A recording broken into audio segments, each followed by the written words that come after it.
We are back with Dan's close-up coin review and valuations, and in this video we're going to take a look at the 2017 Tom Kitten 50p closer than ever. Here we go then with the coins review. This is one of 13 circulated Beatrix Potters. EN at the bottom there, Emma Noble, the designer of all 13 of those coins. On the outside, the only lettering on this side of the coin, we have got Tom Kitten. Again, he is there in the middle.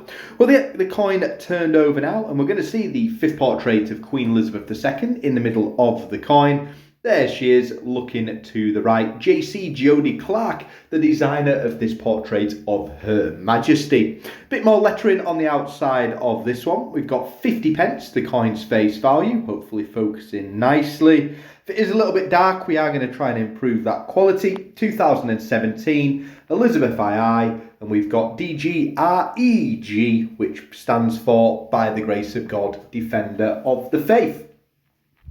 Mintage figures of the coin, 9.5 million released for circulation. So again, Tom Kitten is only a face value coin, but do keep an eye out for some of those Beatrix Potters worth more than face values. The Jemima Puddock, £8, the 2018 Peter and Flopsy Bunny, £5 a piece, £3 for the Tittermouse, and you'll get £1 for the TOG himself and the Squirrel Nutkin. Hope you've enjoyed this video. Let us know which coin you'd like to see next in the Close Up Coins review. Stay safe, and as always, thanks for watching.